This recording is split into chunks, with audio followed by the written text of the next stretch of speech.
Today's episode of Socially Democratic is presented to you by Dunn Street. Dunn Street is a progressive campaign agency that specialises in community organising. We work with non-profit and community-based organisations, trade unions, businesses and social democratic parties across the globe to develop campaign strategies, train engagement staff in leadership and power building and help you execute your campaign with data-driven tactics and actions. And in 2022, Dunn Street will continue to work with folks that want to share their stories, inspire others, take action and organise communities for change. To find how you can partner with Dunn Street, hit us up at dunnstreet.com.au. Today's episode is also proudly brought to you by Morris Blackburn Lawyers.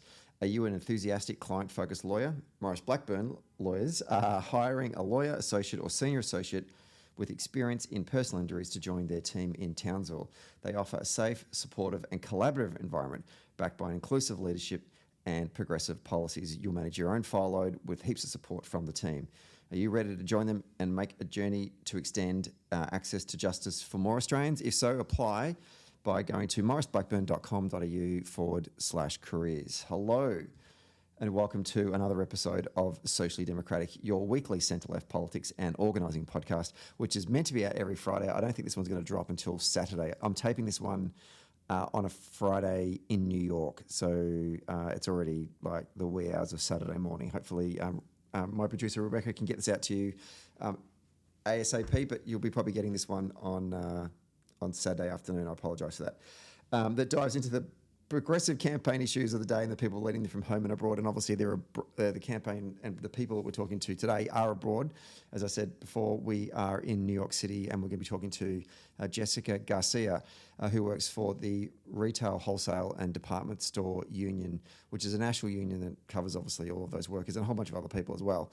We've had someone on from this union before and we're just picking up the conversation on a bunch of things that the union are working on, in particular in organising in Amazon, which is tough work, plus farm workers, cannabis workers, and then we have a bit of a broad conversation about the relationship between the union movement and the Democratic Party and I guess the rise of unionism here in the United States since COVID. So hopefully you enjoyed today's episode. And if you like the show, please give us 5 stars on Apple Podcast or on Spotify when you're done listening to the episode, and leave a review on Apple Podcast or Podchaser. And for all the latest updates, follow Dunn Street on Facebook, Twitter, and Twitter, Instagram, and LinkedIn. Okay, let's get today's episode.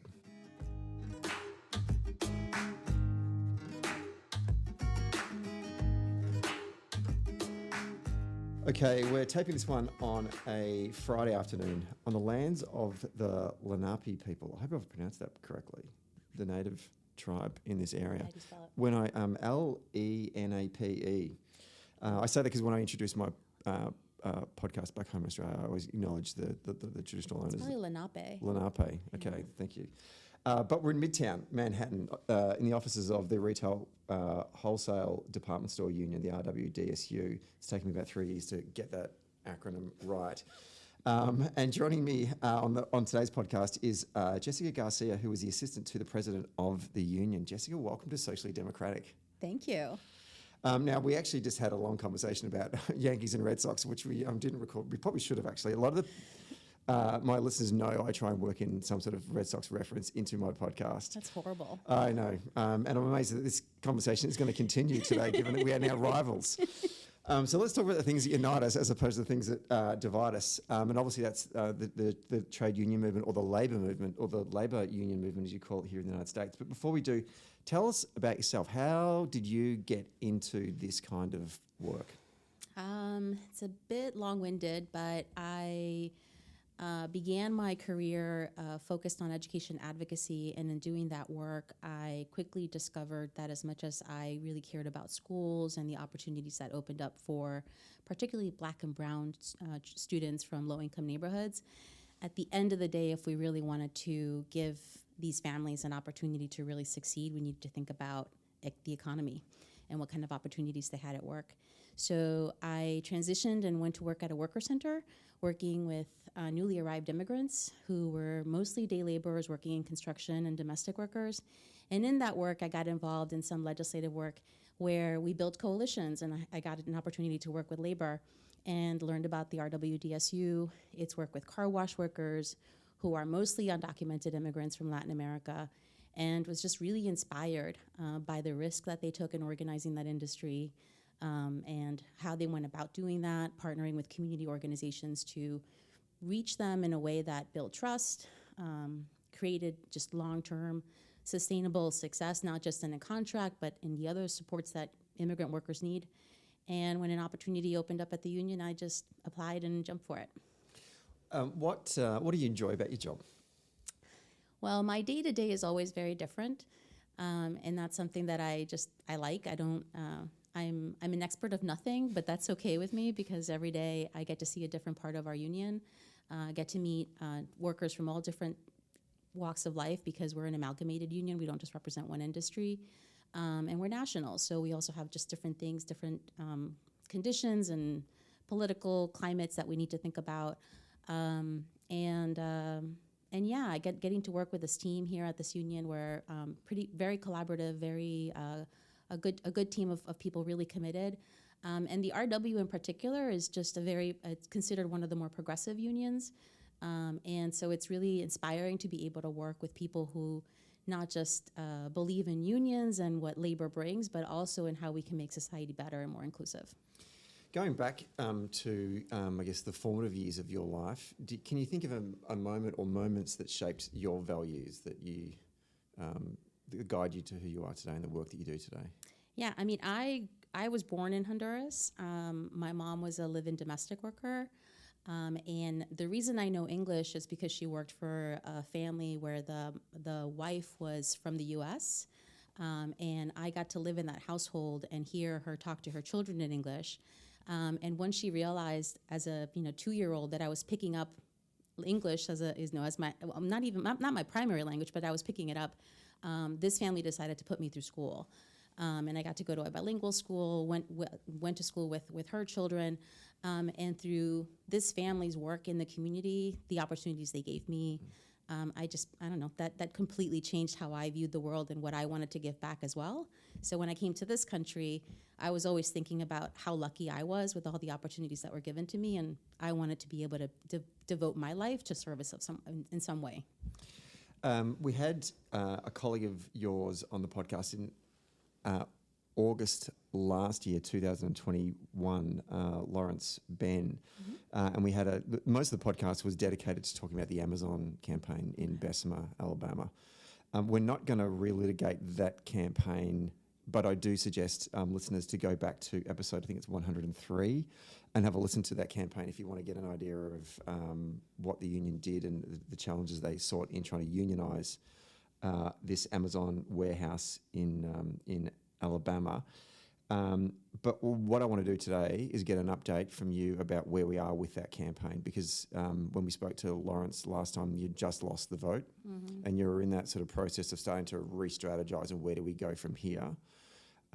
What's happened since we last spoke to the union? So, and you said that was in 2021? That was August 2021. Okay. So we were given an opportunity to have a second election because of all the anti-union action that Amazon put forth during the election. The National Labor Relations Board ruled that they violated the law and that the results didn't count. So we opened up another campaign with the workers, had another election earlier this year. And it's that decision is still pending. It was a very close vote. The Amazon is leading by a small margin. There are some contested ballots that remain, but there's also ULP charges that have been filed. It's unfair labor practices charges that have been filed because the company still did some pretty ugly things with the workers, mainly around just the kind of retaliatory actions that they took during the election process. Such as? Firing workers, telling workers that the company's going to, if they vote for the union, the company's going to close in that location. They would relocate. And so these charges are still pending. The board still needs to rule on them. But if they rule in the workers' favor, it's very likely that they would call for another election. So we could be looking at a third election, timing of which we don't know. It really depends on when the board takes action and then what they decide beyond that. But we're kind of in a bit of in between. The organizers are still meeting with workers. The work organizing committee is still meeting on a regular basis. It's actually been growing the last few weeks from what I hear. And the workers themselves have, there's been so much activity around Amazon organizing around the country that they've all been gathering in all these different spaces that they themselves are now organizing themselves nationally and looking for ways to support each other as they're organizing locally. How can I ask, how close is the vote compared to the first ballot that you had? Oh, I wish I had prepared. It's okay, just make it up. It's a little bit over. I think it's a little over 100. Okay, that's close. It's really close. Because from memory, the first ballot there was a substantial. It was like, did the union get like 35%? It was very lopsided. Yeah. Okay. Yeah. Now, from memory, Lawrence was telling me in the last podcast that there were a number of things that Amazon had done that the national, what's the name of the NLRB. Yeah, the board had said, okay, that's, you can't do this, you can't do that, can't do that. Yeah. In this second ballot you had, did they use those same anti-union, union busting tactics again, or did they change their strategy? They pretty much did it all over again, although, they still had the mailbox, which was an issue. They were no longer stopping traffic, changing the traffic lights to prevent the organizers from talking to workers. They were a little bit more cautious, but, they still had the mandatory meetings where they made folks come in and hear the union anti-union messaging, which isn't technically illegal or wasn't technically illegal. Actually, no, that's to be debatable whether it's legal or not. The NLRB board, the board has actually indicated that it may not be legal for them to do that, but we actually need an official ruling to make it so. They were still as aggressive. They were still posting, anti-union messaging all over the facility. That's not necessarily illegal, but it was a really strong multi-million-dollar effort devoted to union busting. Both in Alabama as well as in New York, where workers at the facility here did win their vote to unionize. Yeah. Talk to us about some of the lessons that the union took from, I guess, after you probably lost the first ballot, you probably sat down and had a bit of an evaluation and a debrief about your organising efforts. Can you speak to some of the lessons learned from the first ballot that you made adjustments to the way that you organised in the second one? Because obviously it had some success because the numbers were closer this time for the second ballot.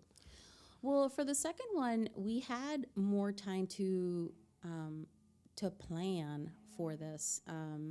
When we had originally filed for an election the first time around, we thought we were looking at a facility of 1,000, maybe 2,000, and by the time we filed and Amazon learned that we were organizing, they unleashed a list of 6,000 workers, 5,000, close to 6,000 workers. So it was a much larger facility than we had expected, and so then we had to actually very last minute just put in a lot of resources to do this. We were able to get some help from other unions or from the national AFL-CIO. But the second time around, we were able to build a much bigger team. We had upwards of, I think, 13 different unions lending support, sending organizers down there. We had close to 100 organizers on the ground during the main part of the campaign. So it was really exciting to be down there and to see all the activity that was happening. We trained a lot of workers to be organizers, and other unions did as well. So they were sending their future organizers down there as well. So it was almost a bit of a training hub, but it was a great place to learn. We also, the first time around, one of the reasons people heard about it so much is because we realized that going against this massive company with all this money was going to, it was David and Goliath, and we needed to use every single tool in our toolkit, and so we used the media a lot, and we took our campaign to the public sphere. And what we learned is that it took a lot of effort to do that. And while everybody really appreciated hearing about the campaign and got excited about the campaign, for us, we really needed to devote the resources to the ground game. And so we were less present in the media. You didn't hear about what was happening day to day. But that was on purpose. We just really felt it was really important to focus on the ground, like we do with our other campaigns. Usually organizing campaigns aren't in the media. And so, for better or worse, we chose to do that. It really helped the organizing team, though, and it really helped the organizing committee to stay focused on what they needed to get accomplished. And the difference showed in the results. I'm interested in the types of trainings that you were doing with the workers. What kind of what type of skills were you trying to impart on them? Well, basics. So some of them knew what a union election was like, but not many people do. The South has a history of unions, but not in recent history, and so. What it means to go through a union election, what it means to go through the board, what does it mean to have, sign a card saying that you want to join a union. So explaining the whole process to them and also what the campaign needs to look like. But most importantly, they got training on how to have those conversations with other workers, right? Like how do you start that? How do you start identifying issues and bringing people along? It's not a sales pitch, right? It's a conversation. And sometimes that's hard for people to get. You're not selling the union. You're making connections about why working together to bargain for better terms and agreements with the company is worthwhile. And so learning those kind of tactics or strategies and also talking points of how to go about that. And then, as the committee formed, the organizers did a lot of work around inclusivity, about what it means to work together and making sure folks weren't jumping ahead to a victory before they need to, but really take the time to build what they need to build as, in whatever moment they were in during the campaign. Talk to us about I'm interested in that remark you said before about the South, because this is Alabama. Yeah. I've not been to Bessemer, but I have been to Alabama. I've been to Montgomery. And it has a different vibe to New York, that's for sure. The demographics of the workers in that particular facility, old, young, male, female, ethnicity, who are the types of people that are going and working in a factory, an Amazon factory in Bessemer, Alabama? How long do they stay there for? What's the word I'm looking for? The retention of the workforce. So talk to us a bit about that. So the workforce is predominantly African American, Black, mostly women. The age is pretty diverse, but I know for our organizing, we knew that we needed to have a strategy for young workers and a strategy for older workers. And the young workers were the harder ones to actually bring on board initially, because they had no idea what unions were and didn't necessarily have the history within their family about being part of a union. So it's a bit mixed. And then in terms of retention, it's pretty public. Amazon has a really high attrition rate. The turnover rate is, I think, 150%. And so lots and lots of turnover. I think that for our second election, we had very few people who had been there for the first one. So there was a lot of educating all over again to thousands of workers. It's almost like when I was a union organiser for the retail union in Australia, it sounds like it's like organising fast food. You go and sign everyone up and then come back 3 weeks later and it's a whole new crew that's working in that McDonald's store. Yeah, it is. And it's interesting because Amazon prides itself on its benefits. They promote how you can go to Amazon and go to school, and they'll pay for your education, and you can think about your future through them. And very few people stick around long enough to actually get these benefits. And so they claim to really want to keep you for at least a year or longer, but we're not seeing that. The work is way too difficult. It's too grueling, physically draining. And the company doesn't actually show loyalty to the workers in the way that would make them stick around. Staten Island, there's an Amazon facility up here in one of the boroughs of New York. That got unionised. It did. Just recently. Tell us about the success behind that campaign. Why did that happen? Well, my my own theory on this is that they were organizing in New York. Right. And that means that you have workers who know unions, who have family members in unions, who know what the union difference is, and who are, clearly wanted to fight for it because they knew what that is. And so they had more knowledgeable workers overall on what a union can do. And then they had a lot of public support. We had elected officials going down there and showing their support. We had, many unions down there showing their support and helping out. And it was the talk of the town too. And there was no reason for anybody to fear retaliation, no reason for anybody to fear that the company would shut down and leave. That wouldn't fly in New York.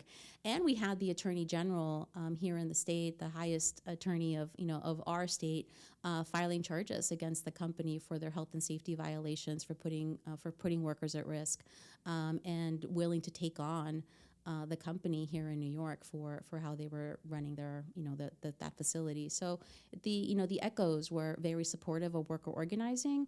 And they had an amazing organizing committee, very militant, willing to go during their break times and get into the company and talk to workers in the lunchroom, and just 110%, really involved in this campaign, and that energy really helped.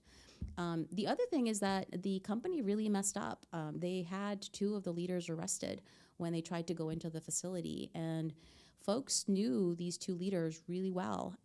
They were well liked. They are well liked. And when the company takes that kind of aggressive action against somebody for organizing, that's going to get around, and it didn't help the company to take that kind of action against them.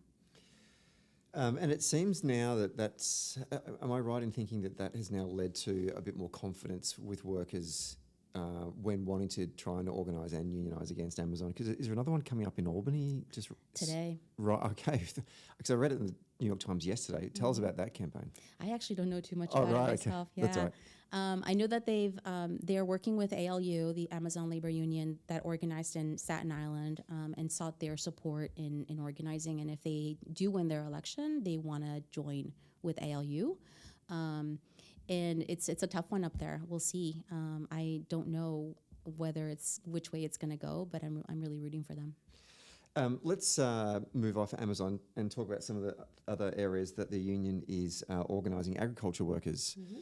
And I'm going to talk for a while and let you get a drink there.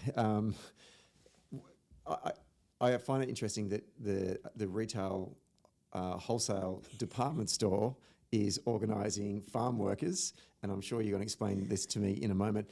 But I shouldn't poke fun at that, because when I used to work for the Transport Workers Union, I used to organise white-collar call centre workers, part of these crazy amalgamations that happen in unions, both obviously in Australia and the United States. We amalgamated with the Gas Workers Union that looked after both white-collar and blue-collar gas workers, which had a gas call centre.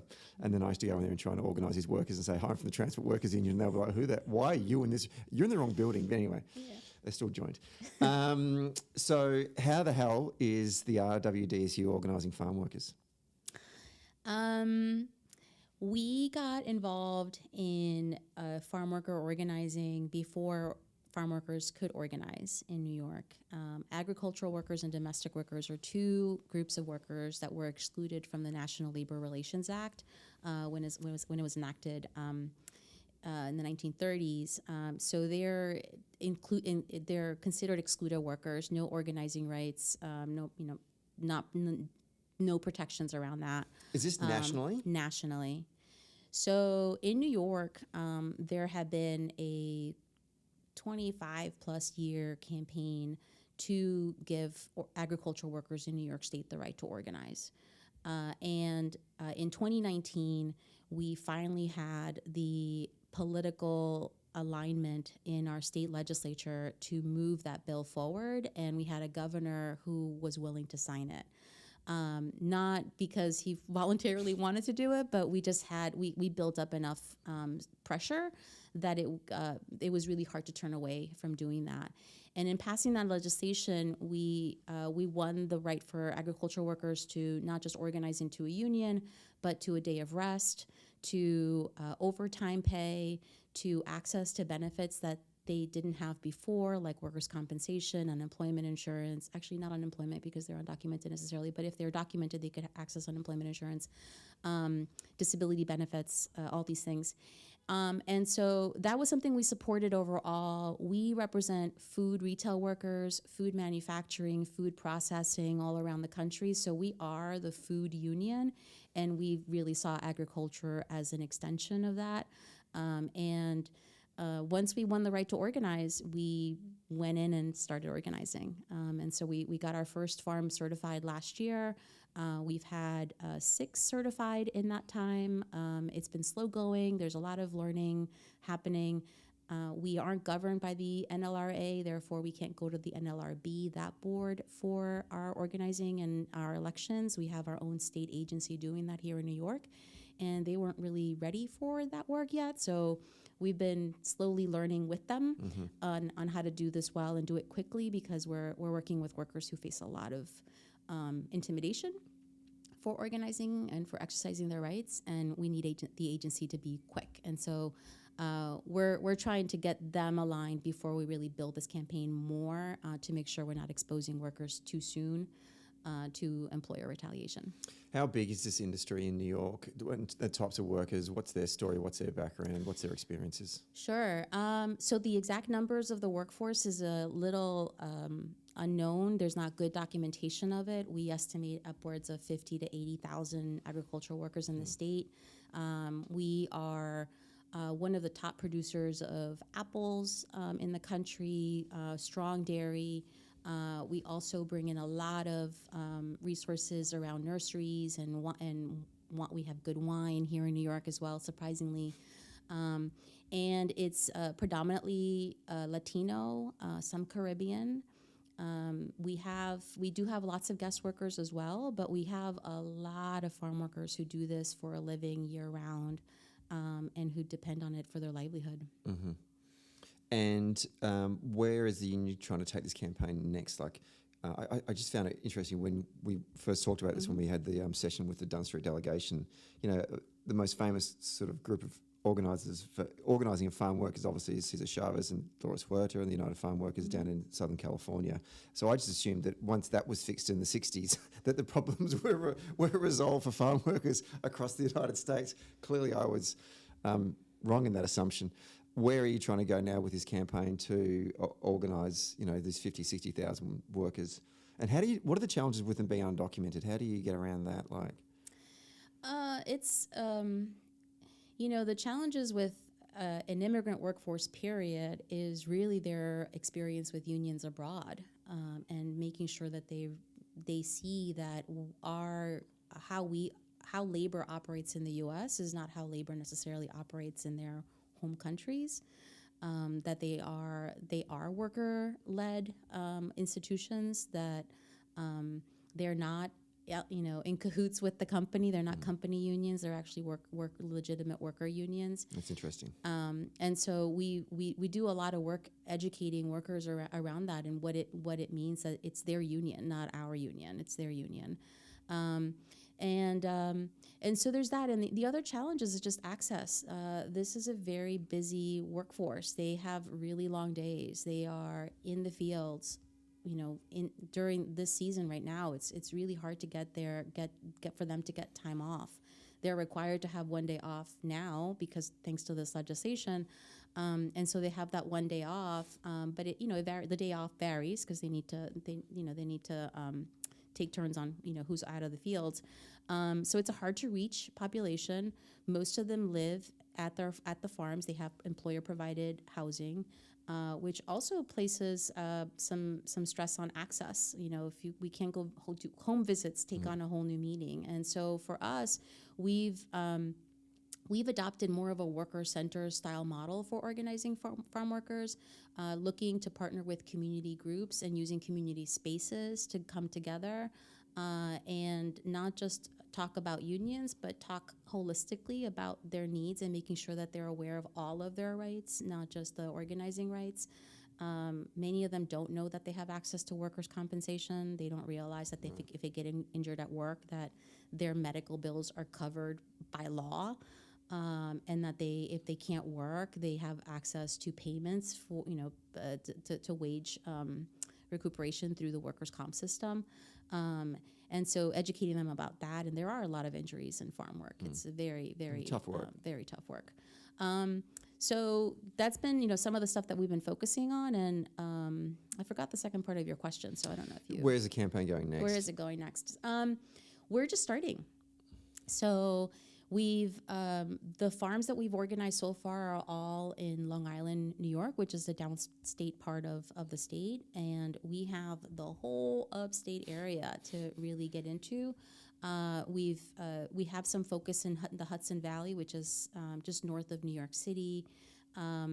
Very rich country, lots of nurseries, lots of fruit, vegetable growth, and then in Western New York, where we see a lot more dairy farms, a lot more apple orchards actually around that part near the Canadian border. And so we're really just looking to grow statewide.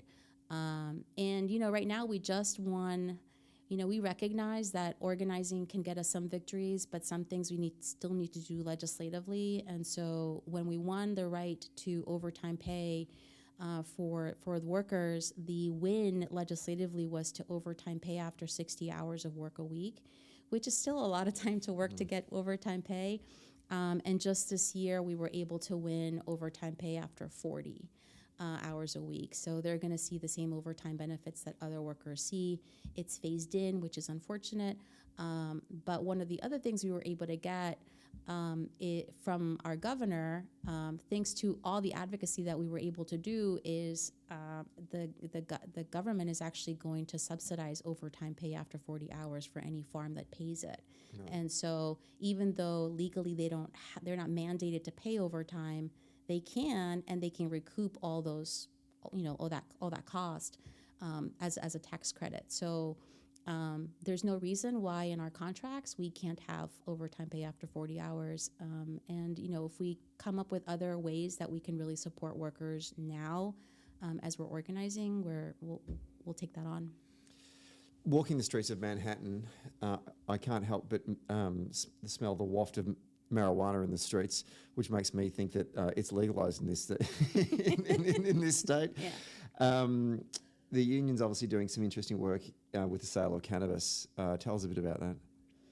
So we are the cannabis union here in New York. We had the opportunity to become the cannabis union because we were very involved in making medical cannabis legal in the state. And in so doing, we made sure that the law required labor peace agreements to be part of the requirement in order for you to be licensed to do business in cannabis here in New York. And with these labor peace agreements, which basically require neutrality from the employer if workers choose to organize, we were able to organize and have contracts with, I think, all but one of the medical cannabis companies here in New York. And then last year, the state legalized adult use, recreational. And so we're in the process of waiting for that market to open up. It is now legal to consume. It's not yet legal to sell. And so in many ways, everybody's turning a blind eye, and where does this cannabis come from? Because it shouldn't be coming from anybody in the state. But the hope is that market will open up in the coming months, actually. With the view to then obviously, I guess there'd be like dispensaries or shops, kind of like in California when I was at the start of the year. And so you're trying to organise those workers that are selling. So again, that legislation that opened up adult use has those labor peace agreements, and so workers who wish to join a union will be able to do so. They need to have those agreements. They need to have statements of neutrality set up in agreement with an actual union, a bona fide union, in order to receive that license. And so that's for our union. That's an amazing opportunity to really grow in this industry, create some real density in the adult use market, really lift up working standards in that, and lift up wages and benefits, and make these like amazing jobs for New Yorkers. Can we? I want to go a bit broader now, and talk more about sort of the union movement in a broad sense in the United States. I read in the Times, I think it was back in March actually, that your union was successful in unionising. Is it REI stores, which is, or you explain what an REI store is? I don't know what it stands for, but they are a outdoor goods retail store. So if you want a tent, a parka, your hiking boots, this is where you'd go if you're an outdoorsy person who really wants to have the right gear. Yeah, I think for the Australian audiences, it's because they kind of got like they try and pitch themselves as being quite progressive as well, Yes. don't they? So for Australian audiences, it's kind of like if Aussie Disposals shagged Patagonia and they had a child, that would be the REI store. There we go. Okay, yeah. Go with me on that one. I will. So you guys organised one of those stores. They have hundreds across the country. We're reading about, I think I did some research beforehand. There's 234 Starbucks stores across the country that have now unionised. That's actually quite high. I didn't think that number would be as high as that, but that's remarkable. Yes. We're starting to see a growth in this movement towards workers unionising in particular companies. Talk to us about the trends. What's going on in America? What's happening right now with people's attitudes towards unions and workers' rights? It's just incredible. With all of those campaigns that you mentioned, the one thing that they all have in common is that they are, it's like a grassroots movement. They are all really worker-led, worker-initiated, and they themselves chose the union that they wanted to work with. And some are choosing to go the independent route, not wanting to affiliate with any established union, and that's fine. But they're all just realizing that they deserve more. Whether it was the pandemic, how workers were being treated, whether it was being laid off and collecting unemployment and realizing that they were collecting more on unemployment than they were previously in a job. I'm not sure, but there's a lot of, particularly among young people, a lot of enthusiasm for making sure that their workplaces are just. And we organize. We organize a lot of bookstores, independent bookstores here in New York, and those are all really also young workers. And what we're seeing is with them, I just had a conversation with one of our organizers telling me that when they talk about what they want to bargain for, like they see themselves in these jobs for years. Retail to them isn't a part-time gig for the moment.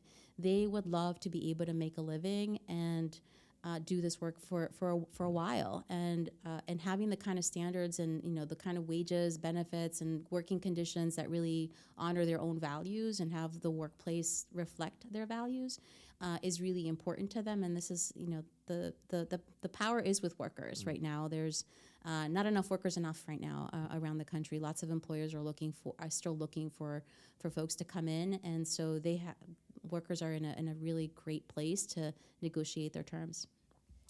Can I ask you about the relationship that the union movement has with the Democratic Party? And let me share with you the experience that it is in Australia. So the trade union movement is institutionally linked with the Australian Labor Party. The majority of trade unions in Australia affiliate to the Labor Party. They pay an affiliation fee, and with that comes votes, and with that comes power. So 50% of the decision making of the Labor Party as a political organisation is made up of unions.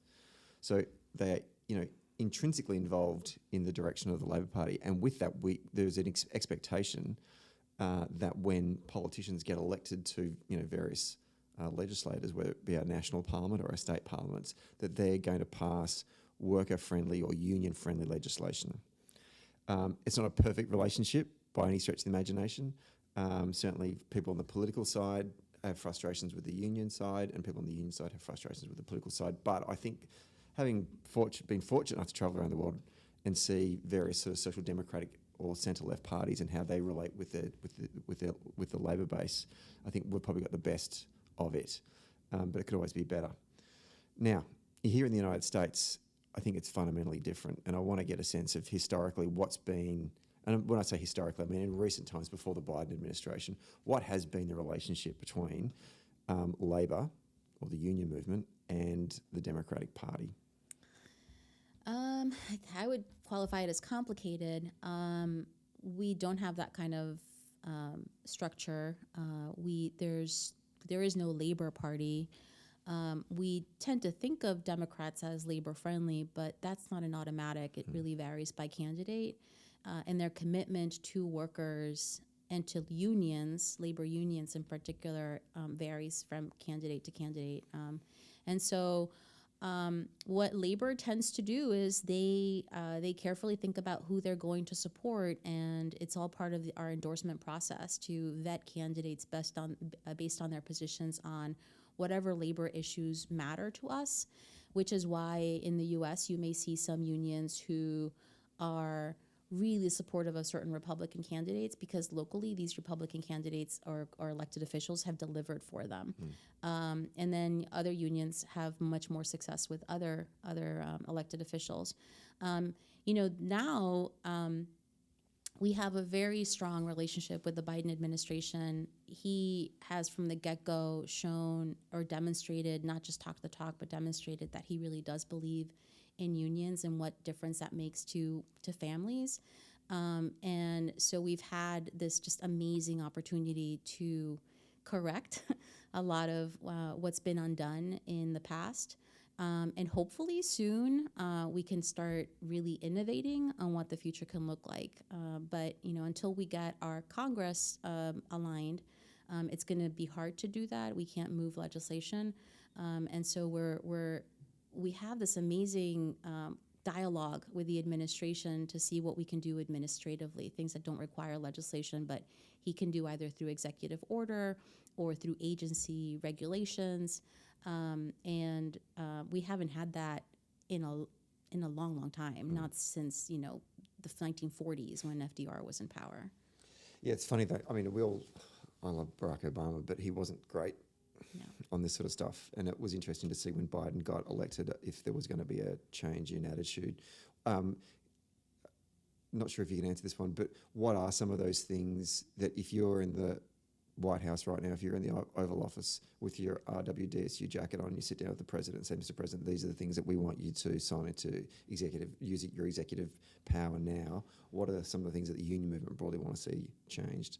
Oh, that's a really hard question, because I think that a lot of what our union needs is to be done legislatively. I was actually thinking about this the other day in talking about what the building trades have been able to get out of the Biden administration, and they have been able to move quite a lot. That makes a world of difference to their industries, making sure that companies can't run apprenticeship programs, only unions can, and get actual federal dollars to run those. That makes a big difference because they're actually getting the union education as they're learning the job rather than the company education. We've been able to get some resources, some dollars going towards our workers for pandemic relief. We've been able to I think having the Biden administration appoint officers to the National Labor Relations Board that are more union friendly has been made a world of difference for us because that's how we win elections. If we could have him move the PRO Act, which would actually transform the labor law in the NLRA in this country, that would make a world of difference. But he can't do that. Because he's not going to get it through Congress? He needs Congress to approve it, and we don't have the votes. Just quickly tell us a bit more about that PRO Act. What are you looking to get out of that? What are the centerpieces of that piece of legislation that's going to make life easier for workers and for unions? It creates much stronger penalties for union busting and for anti-union activity. Right now, doing that, it's a slap in the hand. There's no incentive for employers to do that. But it also makes it a lot easier to organize. That winning that first election it's the process that's put in place just allows for workers to be able to get that first contract a lot faster. Right now, you're waiting a year to get that first contract if the company really fights it. I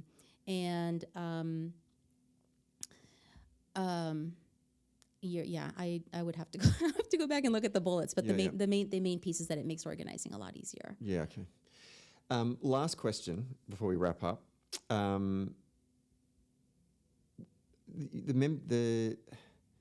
I'm just interested, when I started working for the Transport Workers Union, we surveyed a lot of our members at a time when the Conservatives were in power at a national level in Australia, and we asked them, who do you vote for? Amongst a whole bunch of other things, obviously.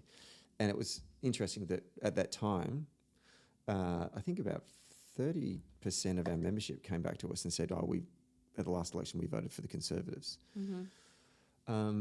As an outsider here in the United States and been here for a month, so I'm now an expert, looking at the left, the broad left in the United States, you could make an assumption that it's very sort of East Coast, West Coast. And I know this is the criticism and a talking point from the right-wing groups, that the left is just this sort of coastal kind of community. Yeah. Upper class elites, educated, that kind of stuff. The union movement obviously have strong links into working class people, non-educated people of colour, and also middle class folks as well.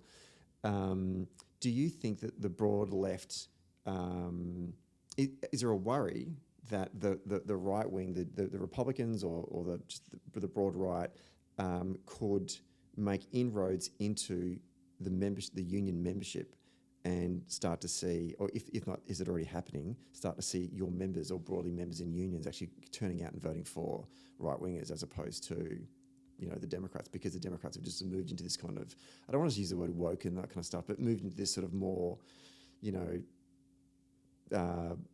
very liberal type politics as opposed to workers' rights. So we were already seeing union members voting for the right, the right candidate, right-leaning candidate, particularly in the Midwest, rural areas where maybe they were at once strong manufacturing hubs and jobs have left. They feel ignored, forgotten, and find, the Trump type of messaging appealing. We did see a lot of our members vote that way during the last election, and we're still trying to get them back. And the hard part right now is allowing them to see what difference Biden is making in their day-to-day lives, making sure that they're hearing the message. Those of us who watch the news see it, and we see the connections because we follow it. But if you're busy working, you may not realize that the reason that they're building that, they're renovating that bridge or building that new high-rise down the street, and there's all these jobs coming to your community is because of Biden's infrastructure bill. And so we need to make those connections. Your point about going too far left, I think that there are people who would argue that. I know in California there's a lot of conversations around just going too far, particularly around criminal justice.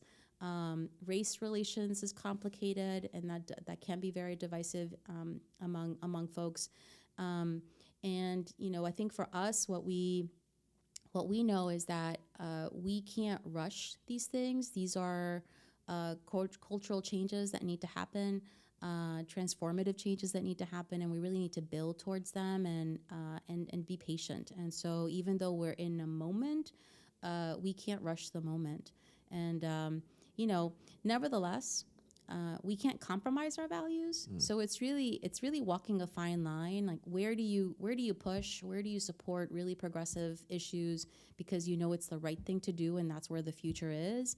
And then how do you hold a safe space for those who aren't ready, but are very comfortable with what they have? And what else can we be working with them on so they can see the kind of changes that they need to see in their lives, in their workplaces, but also in their communities. I mean, at the end of the day, I don't know if it's easier or what. I think what the mistake that we make is assuming that we can pitch an idea or a candidate because what we think is right, they should think is right. at the end of the day, it's organizing no matter what you do, even in political organizing. And what we always need to be doing is listening to our members and what they're really worried about, and making sure that we are picking, endorsing candidates, and that they're part of that endorsement process, but that we're endorsing candidates that are really going to make a difference for them.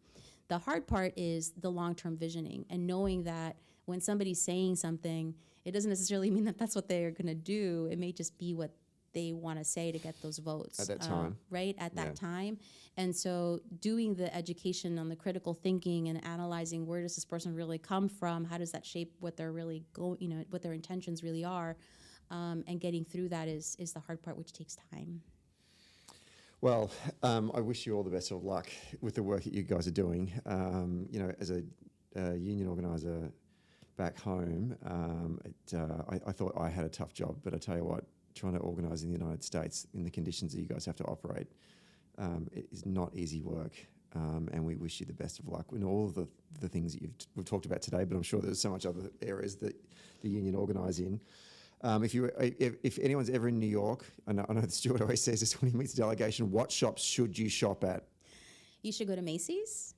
You should go to Bloomingdale's. H&M and Zara are unionized. You should go to Zabar's. That's a fine gourmet food in the Upper West Side. And where else can you go? Feel free to go to any medical cannabis facility if you need your dose of cannabis while you're here. Fantastic. All right. Always love to end on a high note. Jessica, thank you so much for your time today. I really appreciate it. And as I said before, we wish you all the best of luck in the upcoming campaigns. Thank you so much. Thanks for listening to Socially Democratic. Did you like the podcast? Hit the follow or subscribe button and be sure to leave a review on Apple Podcast or Podchaser. And to get all the latest on Socially Democratic, follow Dunn Street on Facebook, Instagram, Twitter, and LinkedIn. And we'll see you next Friday.